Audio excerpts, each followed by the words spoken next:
Supreme আঘাতে দিশেহারা নির্বাচন কমিশন, সেই সঙ্গে বিজেপিও। সুপ্রিম কোর্ট নির্দেশ দিয়েছে যে ৬৫ লক্ষ ভোটারদের নাম প্রকাশ করতে হবে। সুপ্রিম কোর্ট এও বলেছে তাদের জন্য যারা 11টা নথি পায়নি তারা আধার কার্ড দেখিয়ে তাদের নাম সেখানে নথিভুক্ত করাতে পারে। এক কঠিন অবস্থা বিজেপি এবং নির্বাচন কমিশনারের। উৎফুল্লিত দেখাচ্ছে কংগ্রেস শিবির, তারা ছেড়ে কথা বলবে না। কি হবে আগামী দিন?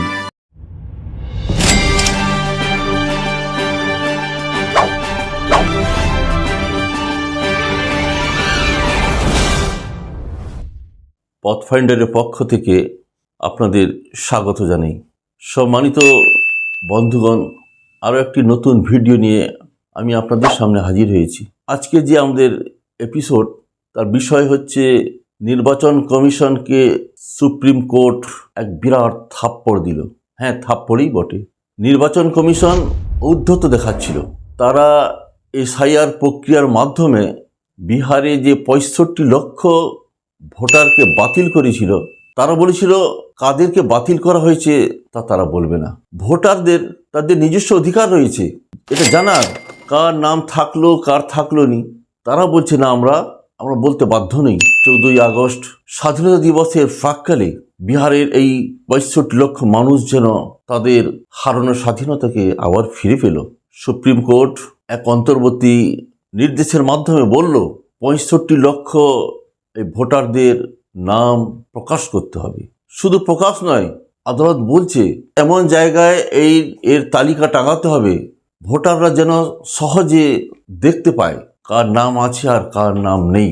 সুপ্রিম কোর্ট বলছে পঞ্চায়েত দপ্তরে, বিডি অফিসের কাছে, যে বিভিন্ন পাবলিক প্লেসে, টিভি চ্যানেলের মাধ্যমে এবং ওইসব এলাকার মানুষরা যেসব অন্যান্য রাজ্যে কাজ করতে গেছে সেখানে পর্যন্ত গিয়ে এই তালিকাটা গিয়ে আসতে হবে। দ্বিতীয় কথা হচ্ছে, যাদের বাতিল করা হয়েছে, কেন তাদের নাম বাতিল করা হয়েছে তাও তাদেরকে পরিষ্কার করে বলতে হবে। 3 নম্বর যে নির্দেশ তারা দিয়েছেন, অত্যন্ত গুরুত্বপূর্ণ একটা বিষয়, যেটাকে নিয়ে যথেষ্ট বিতর্ক হয়েছে, যে আধার কার্ড ভোটার নাগরিকত্বের প্রমাণ হিসাবে ওকে সাবমিট করা যাবে কিনা। সুপ্রিম কোর্ট সেটাই বলেছেন যে এই ৬৫ লক্ষ ভোটাররা যাদের 11টা নথি নেই, তারা আধার কার্ড দেখিয়ে তাদের নাম নথিভুক্ত করতে হবে।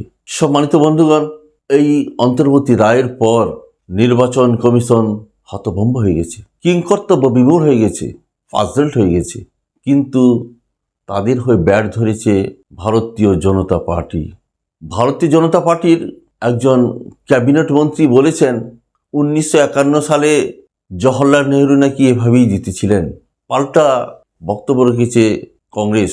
কংগ্রেস বলেছে, তাহলে তুমি বেটা চুরি করেছো, স্বীকার করছো, তারপরে তুমি জওহরলাল নেহরুকে ধরছো। জওহরলাল নেহরু যদি চুরি করেন তাহলে তখন নির্বাচন কমিশন দায়ী থাকবে। এদিকে কিরেন রিজিজু কি বলবেন খুঁজে পাচ্ছেন না। তিনি বললেন যে ধন্যবাদ, সুপ্রিম কোর্ট যা রায় দিয়েছে আমরা তাতে খুশি, কিন্তু কংগ্রেস নাকি সংবিধানকে মানছে না। আসলে সংবিধানকে মানছে না তো বিজেপি, তারা সংবিধানকে উৎখাত করতে চায়। এই সংবিধানকে উৎখাত করে তারা অন্য একটা স্যাফরন কনস্টিটিউশন তৈরি করতে চাইছে। সম্মানিত বন্ধুগণ, সোশ্যাল মিডিয়ায় অন্যান্য পাবলিক প্লেসেও সেই পোস্টার দেখা যাচ্ছে, যেখানে বলা হচ্ছে চোরি কি ইলেকশন, মোদি কি সিলেকশন। সাধারণ মানুষ কিন্তু আগ্রহের সঙ্গে দেখছে।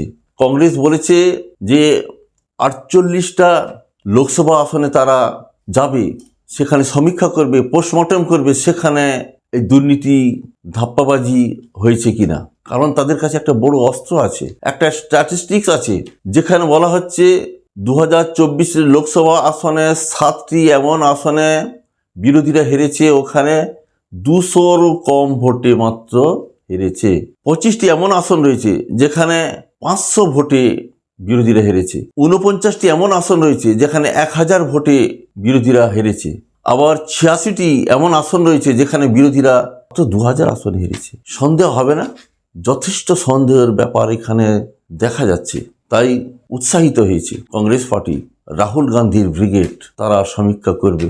2024 লোকসভা নির্বাচন কমিশনার যিনি ছিলেন রাজীব কুমার, রাহুল তো বলেছিলেন যে আমি একটা জায়গায় একটি লোকসভা কেন্দ্রে রোড শো করেছি, সেখানে দেখছি হাজার হাজার মানুষ রোড শোয়ে সামিল হয়েছে, আর ওই বুথে যখন দেখা গেছে একটিও ভোট কংগ্রেস পার্টি পায়নি। এটা কি কারণ হতে পারে? সন্দেহ বাড়বে তো। এই সন্দেহ যখন বাড়ছিল তখন আওয়াজ উঠছিল রাজীব কুমারের বিরুদ্ধে। রাজীব কুমার বলেছিলেন, কুছ তো লোক কহেঙ্গে, লোগোं का काम ही है कहना। সম্মানিত বন্ধুগণ, শোনা যাচ্ছে রাজীব কুমার নাকি দেশ ছাড়া, উনি নাকি মাল্টা দ্বীপে চলে গেছেন। আর জানেন মাল্টা দ্বীপে কারা যান? মাল্টা দ্বীপে পৃথিবীর বিভিন্ন দেশের করাপ্টেড মানুষগুলো ওখানে বিরাট অঙ্কের অর্থ দিয়ে ওই দ্বীপে আশ্রয় পান। এটা সত্যি কি মিথ্যা? তবে এই কথা উঠছে, রাজীব কুমারের পরিবারের পক্ষ থেকে বলা হচ্ছে রাজীব কুমার নাকি দেশেই আছেন, এই তথ্য পিটিআই জানাচ্ছে। যাই হোক, পরিস্থিতি খুবই বিপজ্জনক, যেমন নির্বাচন কমিশনের জন্য তেমনি বিজেপির জন্য। এমন কথাও তো উঠছে মাঝপথে লোকসভা ভেঙে যেতে পারে, সরকার পড়ে যেতে পারে। কি হবে? কংগ্রেস এগোচ্ছে, রাজপথ দখল করে নিয়েছে, মানুষের মন জয় করে নিয়েছে। সাধারণ মানুষ এখন রাহুল কি বলছে তার দিকে তাকিয়ে আছে। আগামী দিন কি হবে আপনারা অপেক্ষা করুন, আমরাও অপেক্ষা করছি। নতুন তথ্য নিয়ে আমরা আবারও আপনাদের সামনে হাজির হব। আমাদের এই এপিসোডটি যদি আপনার ভালো লাগে তাহলে আপনারা লাইক করবেন, কমেন্ট করবেন। আপনারা কোথা থেকে কমেন্ট করছেন তাও লিখবেন। সুস্থ থাকবেন, ভালো থাকবেন। ধন্যবাদ।